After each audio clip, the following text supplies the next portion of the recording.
Joining me now is Nicole Maul, the national spokesperson for the American Red Cross. She's at one of the shelters set up in LA to help those who have become victims of these fast-moving flames. Ms. Maul, good morning. How are you? Good morning. Thanks for having me. It's been a tough situation, but we're glad to be able to support the community here in Los Angeles. A tough situation, but it's one that you and your team respond to when those who are hurting are in need. How challenging is it dealing with these fires and those who are seeking help? Well, imagine this. Right now in Los Angeles, it's still fairly early in the night for us. So at shelters across the county, there's folks, we know who tens of thousands have been evacuated, and hundreds of these folks are seeking refuge and shelter. And that means for the first time, potentially in 24, 48 hours, they have a moment of pause, a moment of silence, a moment of comfort that they can rest and know that they're being taken care of. These fires are extremely difficult to see. The footage is just absolutely devastating. As a lifelong Californian, we see this fairly regularly, but let me tell you, it is incredibly hard to continue to be resilient day after day after day. And I'm really proud of our Red Cross workers who are here to be a shoulder, to be a support system, and provide that hope and comfort for families. And help people figure out what the next steps may be in their journey. Thousands of people have been evacuated across the area. How many are being assisted by the Red Cross at this time? Right now, I know we've got hundreds of folks across several different shelters in Los Angeles County, but that changes every day, even every hour, right? Especially as situations change, accommodations may change, needs may change.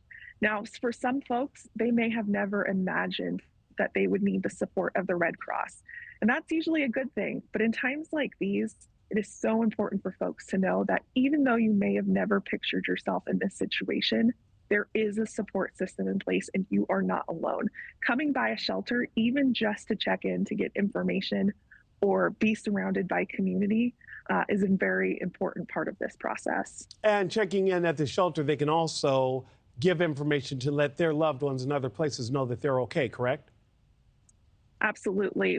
We find folks gathering together, sharing their stories with other places that they can charge their phones, and really take a moment to gather and collect themselves, especially as they know that things are still very uncertain and could be uncertain for the next few days. Ms. Maul, as this continues to be a fluid situation that escalates rapidly, do you have an estimate of how many more people will need shelter or other types of assistance? It's really too hard to say at this moment in time.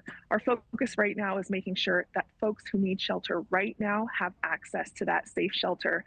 But as you probably can imagine, seeing this devastation play out, the Red Cross is going to be needed, not just for days, not just for weeks, but for months and possibly even years to come. And we are proud to walk alongside these folks in their journey to recovery. And Ms. Maul, before I let you go, those who may be watching the coverage and are concerned about things that are happening and these fires that they see, what can they do to help and support the Red Cross? One of the quickest ways that you can help support those who've been affected by disasters, big and small, is to support our disaster relief efforts via a financial donation.